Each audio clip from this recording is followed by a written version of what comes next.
Hi friends, ഇന്ന് ഞാനിവിടെ വന്നിട്ടുള്ളത് നല്ല crispy beef chilli puffs recipe ആയിട്ടാണ്.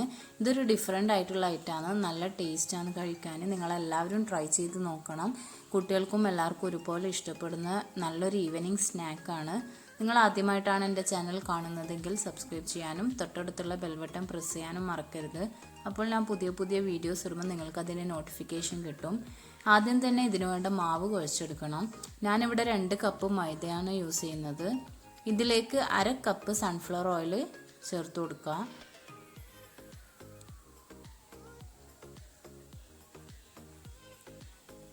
ഇതൊന്ന് സ്പൂൺ കൊണ്ടോ അല്ലെങ്കിൽ കൈ കൊണ്ടോ ജസ്റ്റ് ഒന്ന് മിക്സ് ചെയ്ത് കൊടുക്കുക.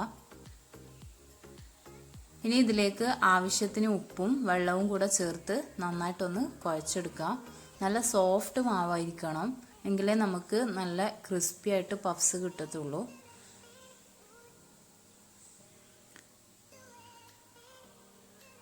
ഞാനിതിവിടെ സോഫ്റ്റ് ആയിട്ട് കുഴച്ചെടുത്തിട്ടുണ്ട്. ഇനി നമുക്കിത് ഒരു 10-15 മിനിറ്റ് റെസ്റ്റ് ചെയ്യാൻ വെക്കാം.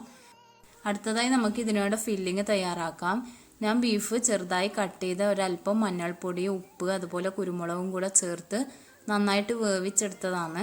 ഇനി ഇതിലേക്ക് 1 ടേബിൾ സ്പൂൺ മുളക് പൊടിയും കൂടെ ചേർത്ത് നമുക്കിതൊന്ന് ഓയിലിൽ ഫ്രൈ ചെയ്തെടുക്കണം.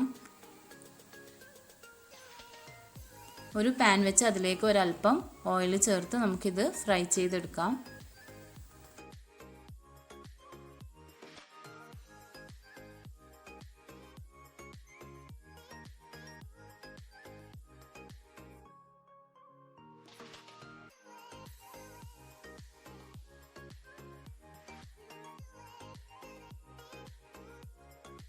ബീഫ് ഇവിടെ ഫ്രൈ ചെയ്തെടുത്തിട്ടുണ്ട്.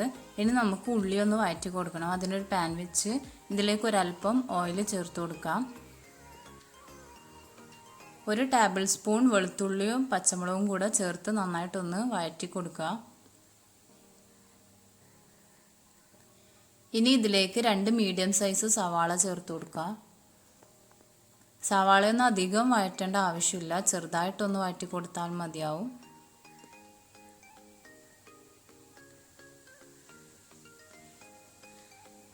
ഒരു പകുതി ക്യാപ്സിക്കം കൂടി ചേർത്ത് കൊടുക്കുന്നുണ്ട്.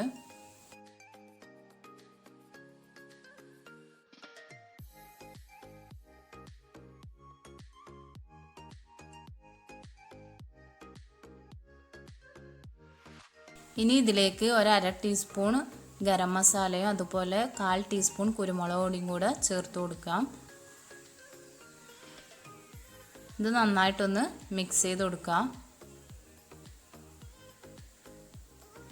ഇനി ഇതിലേക്ക് 1 ടീസ്പൂൺ സോയാ സോസും 1 ടേബിൾ സ്പൂൺ ടൊമാറ്റോ സോസും കൂടെ ചേർത്ത് കൊടുക്കാം. സോസുകളൊക്കെ നിങ്ങളെ താല്പര്യം അനുസരിച്ചിട്ട് നിങ്ങൾക്ക് കൂട്ടുകയോ കുറക്കുകയോ ചെയ്യാം. ഇത് നന്നായിട്ടൊന്ന് മിക്സ് ചെയ്ത് കൊടുക്കുക.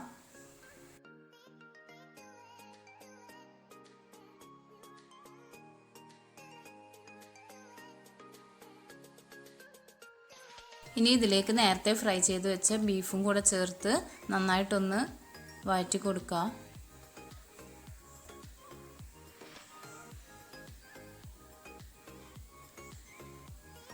ആവശ്യത്തിന് ഉപ്പും കൂടെ ചേർത്ത് കൊടുക്കുക.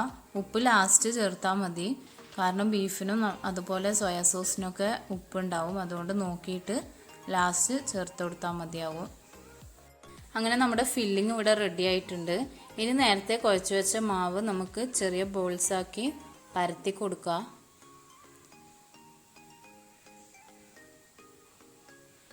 ഇത് നല്ല തിന്നായിട്ട് വേണം പരത്തിയെടുക്കാൻ. ഞാൻ ആദ്യം കൈവച്ചാണ് പരത്തിയെടുത്തത്. നിങ്ങൾക്കൊരു റോളർ ഉപയോഗിച്ച് പരത്തുന്നതായിരിക്കും കുറച്ചുകൂടെ നല്ലത്. ഞാൻ ബാക്കിയുള്ളതൊക്കെ അതുപോലെ ചെയ്തത്. കൈയോട് പരത്തുമ്പോൾ നമുക്ക് അത്രയ്ക്ക് അങ്ങോട്ട് തിന്നായിട്ട് കിട്ടില്ല. അതുകൊണ്ട് നിങ്ങൾ ഒരു റോളർ ഉപയോഗിച്ചിട്ട് ജസ്റ്റ് ഒന്ന് പരത്തിയെടുക്കുക. ഇതിൻ്റെ തൊലി തിന്നാവുമ്പോഴാണ് നല്ല ക്രിസ്പി ആയിട്ട് കിട്ടുക. ഞാനിത് മുഴുവനായിട്ട് ബോൾസാക്കി എടുത്തിട്ടുണ്ട്. നമുക്കിതൊന്ന് ഫ്രൈ ചെയ്തെടുക്കണം. ആദ്യം ഹൈ ഫ്ലെയിമിൽ ഇട്ട് കൊടുക്കുക. അതിനുശേഷം ലോ ഫ്ലെയിമിലേക്ക് മാറ്റുക.